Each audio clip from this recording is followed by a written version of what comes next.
Sabotage Steve reporting for BLEGHaholics, and I'm here joined by Set It Off. What's up? Hey, how you doing? If you guys could, tell me your names and your role in the band. My name is Cody Carson. I sing and Set It Off. My name is Dan Claremont. I play guitar and Set It Off. I'm Max Danziger. I play drums. I'm Austin. I play bass. All right, guys. Yeah. So I wanted to know where your name came from, the meaning behind that. Like, where'd you guys? Oh, actually, Austin, you should probably take this one.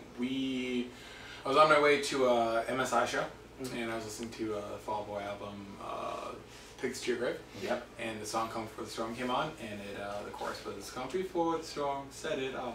Oh, that's cool. Yeah, that's awesome. We had like a short name that had like 3 short words. It was kind of like a There's a pattern there, like yeah, All Time Low, Fall Out Boy, Newfound Glory. He was here last night actually, which is pretty cool. That's awesome. But yeah, we all love Fall Out Boy, so we all instantly agreed on that one. That's awesome. Okay, so if you guys could tour with any band, artist, living or dead, who would it be? Living or dead? Wow. Yeah. Do we have to pick one? Well, You can say who you want to say. I said that'd be fun. Well, because there's 4 of us, we can pick a So line. don't Yeah, we'll pick the tour. You bring us we'll pick All the right. line. the tour. So Now Michael. Oh no. You got yours yet? Justin Timberlake. No, NSYNC. NSYNC. NSYNC. That'd be cool. Yeah. That'd be dope tour. Seen that production every day. I'd go. I'd probably say Maroon 5. That'd be cool. That'd be cool. This love. Oh man, I would. Now that you said Michael Jackson, I want to say Michael Jackson. Yeah, well, I didn't use it yet. Either Michael Jackson or 5 Seconds of Summer. I think would be a Five good Seconds second. I would say round out the tour, bring in the new generation. Yeah. Who finds their second summer on there? Yeah. Yeah. Dream team. Well, he just stole yours. So we got both those. We got 5 Seconds of Summer and Michael Jackson. Yeah. Oh, Perfect. yeah. There it is. That's a great tour. 5 Seconds of Wow. Summer album. Maroon Jackson, 5 Seconds of Summer, Maroon 5, NSYNC. NSYNC. Wow. What a weird tour. Wow. I like that. That's a lineup, bro. That's what we call the Pop Explosion Tour. Right. So how old were you guys when you started the band?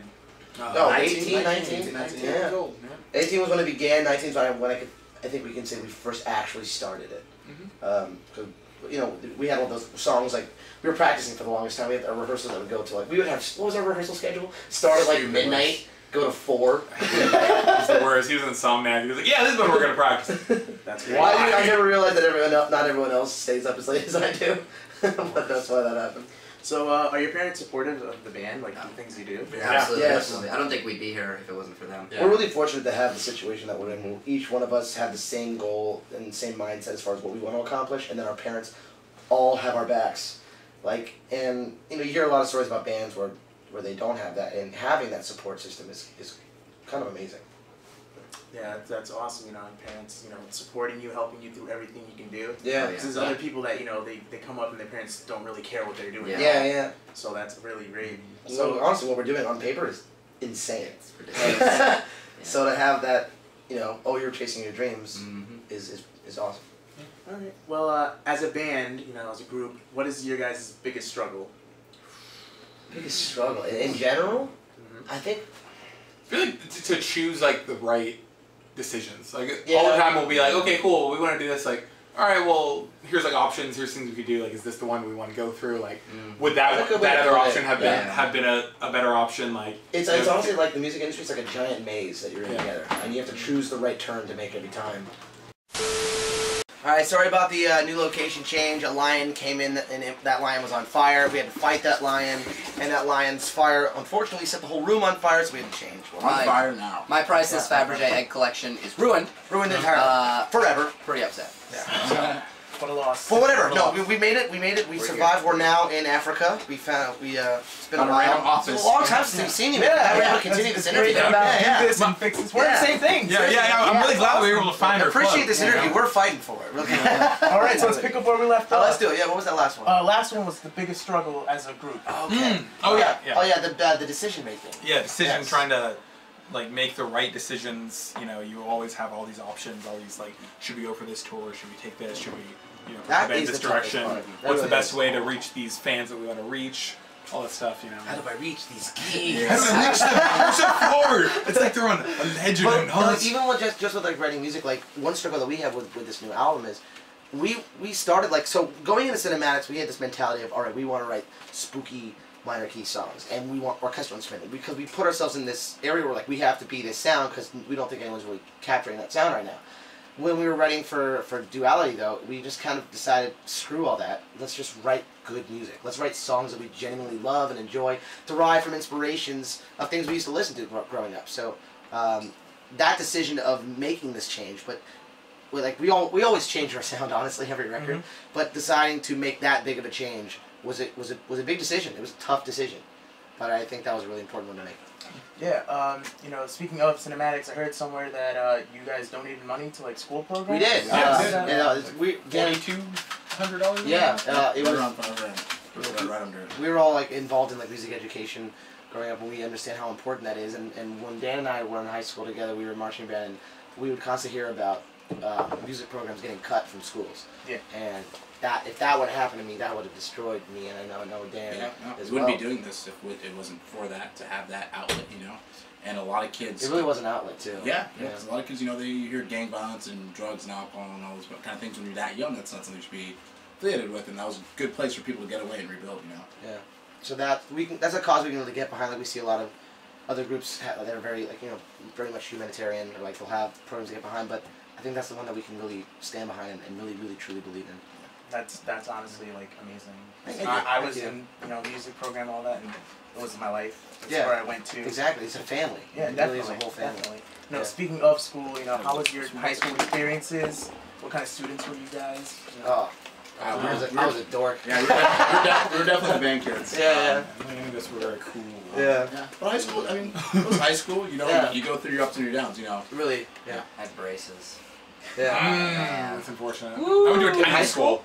And it was freshman year, and I had just gone to a new school, and I got them right before I went to the new school. Did you have a lisp? Excited for a new start. I'm super excited. It was pretty bad. I had to get those spacer things. It was a nightmare. Yeah, did I ever tell you I had braces twice? You have twice braces. 18-month cycles of it, and then after that they were like, "You should do it again." Like, no. Did your orthodontist hate you? Or? No, it's because they. All right, here's what happened. I had braces, got them off, and they gave me a retainer. Yeah. And they gave me an example of how people lose. Like, yeah, you go to McDonald's and put them on your tray, and then throw it on your tray. And I lost them in that exact example they gave me. Yeah. And so my bottom teeth, when I play clarinet, were like they can shift around. They already have. And so it went back to how it was. So then I got them again, and then I lost my retainer again. They wanted to give me a permanent retainer. I didn't. That's what I have. You do? I have a piece of metal in here. I didn't know that. Yeah. Oh, then I the more probably you should've know. gone for Pretty it. wild. Yeah.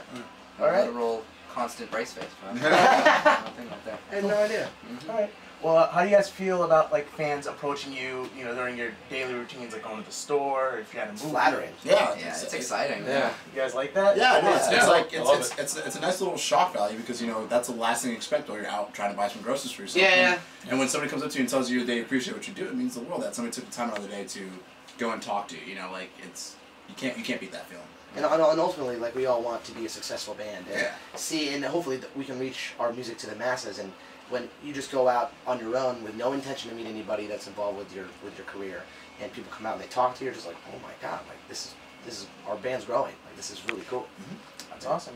All right. Well, I have some questions from fans. So Awesome. Yeah. Sweet. I got Twitter user Kenna Katie wants to know what inspired The Haunting.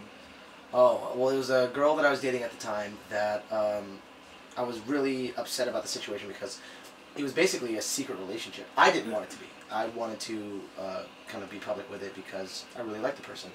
But I saw the person recently after we split ways, and I thought things were going to be amicable, but they weren't, and I felt ignored. And so the night that happened, I was actually with Dan when it happened.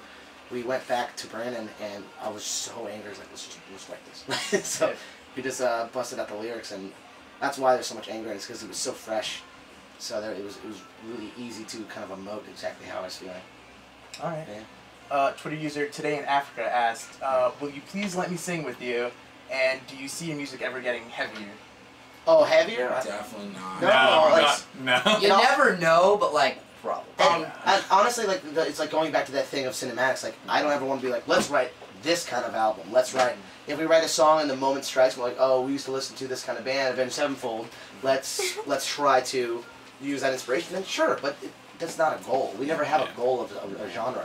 And you shouldn't like. And I can say a lot of bands probably say this. They don't sonically. They don't want to pigeonhole themselves into something like that. Yeah. And to reiterate what Cody says, like if there's a call for a part that's a little more angsty and a little heavier, or to have that vibe, we'll get there. But I don't want to say. You know, what's a good example of that actually is we just announced recently that we're going to be on Punko's Pop, and we're doing the cover Problem by Ariana Grande. And we just did whatever the inspiration struck, we just did it. And towards the end, there is an angstier, heavier part, but it's only because it made sense. We want to go for tasteful, not, oh, scream because kids like screaming. Yeah, okay, that makes a lot of sense. Yeah. Definitely. You do what you want to do. Yeah. You don't want to feel pressure. Or what makes sense in the song, what complements the song. Yeah. Okay. Twitter user centered off the X instead of an E. Oh, nice. Has a question for Cody. Okay. She asks, what does Miss Mysterious mean to you? Miss Mysterious means a lot to me. Actually, same relationship as The Haunting. Realizing that I feel like I didn't actually know that person. And I feel a lot of people have had a relationship like that where when it's all said and done, you start to realize sides of them when they're outside of the relationship. You're like, how did I even think that you were this person? Sort of situation. But also, not only does that mean a lot to me just to be able to get that out there, but at the end of the song, I was actually able to, I can kind of call it a co-write with my mom. Called her at 1 in the morning LA time, which was like 4 in the morning, like East Coast, and she was such a sweetheart. She picked up the phone and helped me out. She used to be in this band, and they did this medley of patriotic songs, and the ending of it was God Bless America, and it's very similar to what we did because it was their own arrangement. So I was like, yeah, because every time she would do it, I would watch them play, and I would get goosebumps, like out of control goosebumps. And so I was like, I want to be able to have that effect. It's going to be the end of the record. I want people to have those goosebumps, and just once the song's done, just think, whoa, that was a great album. You want to leave that impact. Exactly. You want people to just sit there and reflect. Yeah. And that always did that to me with their set. So that experience of being able to actually work with my mom on a song was really cool. That's awesome. So when you're out on tour and stuff, typically speaking, have you noticed a certain city that gives you a better reaction? We all have different favorites. Yeah. Northeast is pretty intense. Yeah, Northeast and now more so the Midwest too. Chicago's became a pretty strong hotspot for us. Although when the original, the first time I toured, I think the first sold out show that I've ever played was Long Island. Vibe Lounge. Yeah. And I think it's a different vibe from anywhere else we've ever played. And not New York, like Long Island in particular. I think we have a lot of love for as well. And I think another big reason for that is you don't just get respect from them. You have to earn respect from New York fans. Yeah. Like the first few times we played, they were just like arms crossed. Who are you? Yeah, why are you Prove here? yourself. And then it eventually turned into okay, no, we really like you. And then it's literally like it's a duality. It's literally from fuck you to oh my god, I'm freaking out. I love your band. It's so awesome. Yeah, speaking of duality, I want to congratulate you guys on making the album. Thank you. Thank you. Awesome. Thank you very much. So I wanted to know what the recording process was like behind that. Well, it was actually a little bit different because we were supposed to go in the studio with John Feldman, and Dan and I had about like 30, 40 demos ready to go. A little bit under that. We still have more time later, but last minute, John Feldman had to cancel, and so 3 days before we were supposed to go to the studio. So we're in California already. Yeah, we're in California there. We just drove from New York to L.A. We're like there, ready to record an album in L.A. And there's a guy that we wrote Why Worry with, Brandon Paddock, we have this unbelievable chemistry with. Called him on a whim, which usually, because if you're going to make an album, you hit up your producer months ahead of time because their schedule is already booked for so long. Yeah. So Brandon is a very busy man. He works with Martin Johnson, I think from Boys Like Girls. Yeah.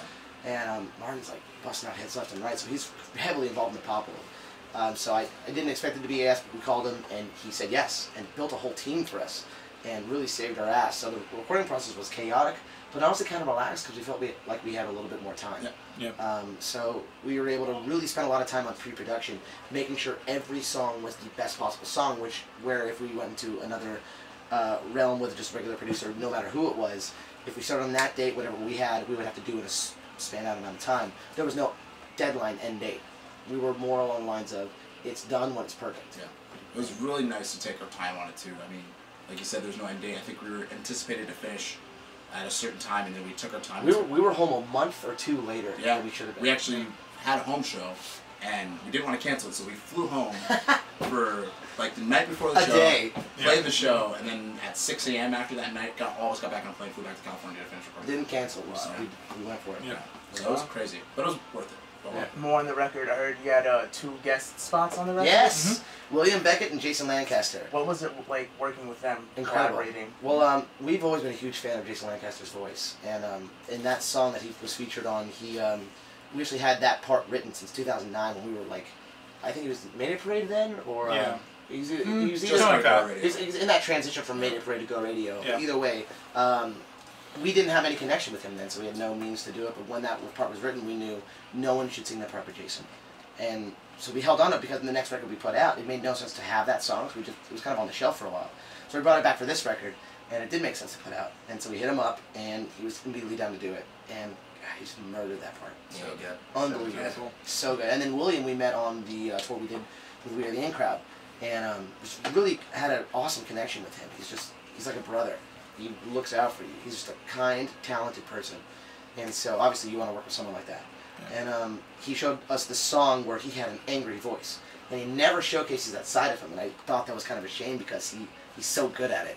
So I told him that I had a verse for him that had like an angry sort of vibe to it, and he got really excited, did it, and even just down to the way that he enunciated, he said, like I freaked out over it. It was so good. It's awesome. All right, last question. So I know you guys have been doing in-stores, you know, to promote the new album and stuff. I just want to know how the reception's been. How it's great. That's been really cool. I think yesterday was cool. It's because it was like we felt like the energy from the crowd. Yes. We were playing and we were feeding off, and it kind of felt like a real show. So it's rare to get an adrenaline rush from an acoustic set. Yeah. What's wild is this. I mean, we've had stream out on Fuse for a little bit, and then the record's come out still in the first week. You don't really expect people to know the songs, Yeah. and you see people and they know every word. You're like, this is insane. This is real. This is the first time we've been playing these songs really live. Yeah. And that is the crazy. Reception is so good, and we're excited. It's a big change for us. The sound is different. We were worried. There's a chance people will be like, I don't like it, but they love it, so it's great. So it's really exciting. Well, thank you guys so much. Thank you, man. You can catch Set It Off at the Black Mass Tour, which runs through December 15th, playing alongside Drama Club, Falling in Reverse, and Black Veiled Brides. Yes. So go pick up a copy of Duality in stores now. All right. Peace. Thanks, guys.